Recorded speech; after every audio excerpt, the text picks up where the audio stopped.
novedosa y diferente a todo lo que había, que es el concepto social de la cocina. La cocina como factor de integración social, la cocina como factor de desarrollo del orgullo patrio, de la identidad de la patria, y la cocina como industria. La gastronomía es la tercera industria del Perú, después de la minería y de la agricultura, ¿no? Entonces, es un concepto importante, pero ese concepto no puede pararse ahí, hay que desarrollarlo, ¿eh? Y para desarrollarlo tenemos que crecer. España empezó a crecer cuando los cocineros jóvenes tuvieron que buscar para trabajar referencias. La primera consecuencia de la renovación de la cocina española con la modernidad absoluta fue la recuperación de la cocina tradicional. De repente recuperamos nuestras cocinas regionales. Y después de recuperar las regionales, recuperamos las provinciales y luego las locales. Y se recuperó el orgullo por las cocinas locales y la gente hablaba de sus platos, de los de sus abuelas y empezaba a llevarlos a los restaurantes.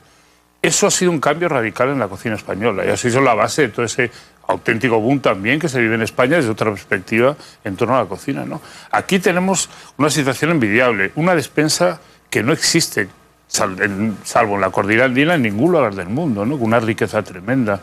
Y tenemos platos e identidades diferentes y sobre todo tenemos una capacidad de mezclarlo todo, de absorberlo, de aceptarlo. La cocina peruana es el reflejo de la tolerancia más absoluta, ¿no? Todo lo que viene se queda, es vampirismo culinario, ¿no? Cogemos, le metemos las garras y nos lo quedamos, ¿no? Y lo deglutimos y le damos vueltas y lo transformamos en nuestra cocina. Muchas veces yo voy a comer y me encuentro platos que ahí me hacen saltar ese mecanismo en la memoria, ¿no? Me recuerdan a muchas cosas familiares de mi niñez, de mi infancia, pero sin embargo son platos que vinieron aquí en el siglo XV, que tenemos raíces comunes, pero aquí han cobrado vida propia, ¿no? El picarón es muy parecido a muchas rosquillas fritas que se hacen en España, pero no tiene nada que ver con esas rosquillas fritas. El arroz con leche es igual, el turrón de Doña Pepa es la misma base, pero ha cambiado de otra manera, ¿no? El ají de gallina es el manjar blanco judío del siglo de la Edad Media y es nuestra pepitoria, pero ha tomado caminos diferentes. Eso es fascinante.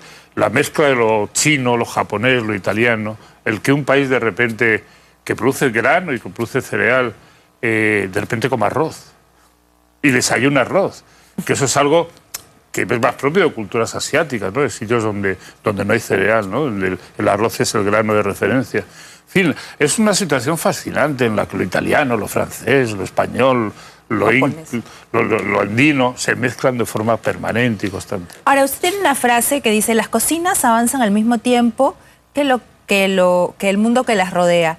Imposible entenderla más allá del discurso social. El desarrollo de un país guarda relación directa con el estado de su gastronomía. Claro, lo que hablaba antes de las clases medias. La cocina es una manifestación cultural. Cuando el país está desarrollado, cuando la clase media es sólida, cuando hay una tradición y una situación económica sostenible, podemos acudir a restaurantes y podemos reflexionar sobre nuestra cocina. La cocina pasa a otro estado. Inicialmente la cocina es el reflejo de la lucha por la supervivencia. Comemos para sobrevivir, para saciar la sensación de hambre.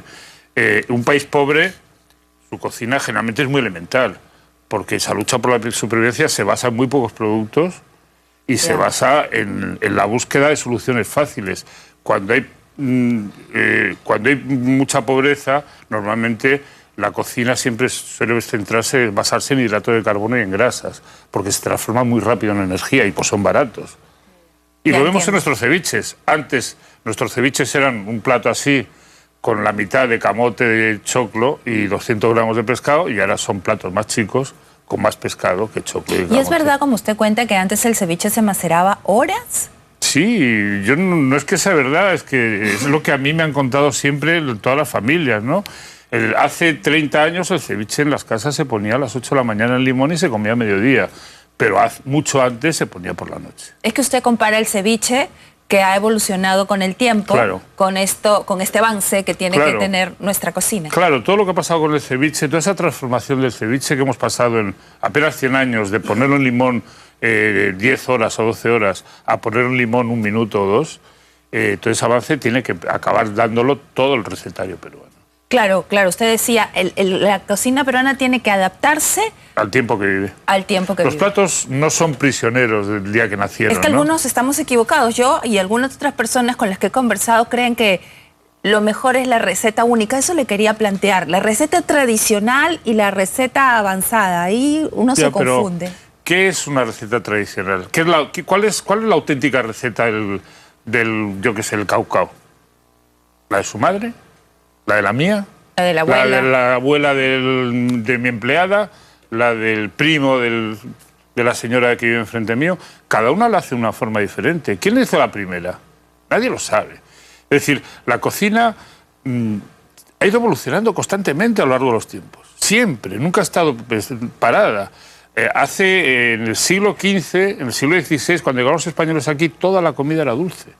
Todo se comía con azúcar, se cocinaba con azúcar, hasta el punto que lo primero de la comida se empezaba por la fruta, que era lo menos dulce. Todo se cocinaba con jengibre, con melaza, con canela, porque vinimos a América buscando las especias de Asia, que era lo que luego cambió la cocina, ¿no? Pero realmente la cocina es diferente, ha cambiado. ¿Por qué ahora nos empeñamos en que la cocina es estática? Algunas veces oigo a algunos comensales que van por el lomo saltado, por ejemplo, y reniegan cuando aparece un huevo frito o aparece algo extra en esa receta. Y de repente eso corresponde un poco a los cambios o a las adaptaciones. Claro, es que pensamos que siempre se ha comido igual que con nosotros. Lomo comía muy poca gente hace 30 años, muy poquita. Pero ¿quién lo ponía en un wok? Hasta que no llegaron los chinos, aquí no sabíamos lo que era un wok. Sí, es verdad. ¿Cómo hacíamos un lomo saltado si no teníamos un wok? Y si no había soya, y si no había vinagre. Es decir, nuestra cocina ha cambiado. Lo que nosotros consideramos ahora tremendamente tradicional, hace 100 años podía ser muy revolucionario. Imagínate una olla a presión. Cuando se inventó hace 50, 60 años era revolucionario. Una batidora de mano. Una sartén. Eso fue revolucionario en su día.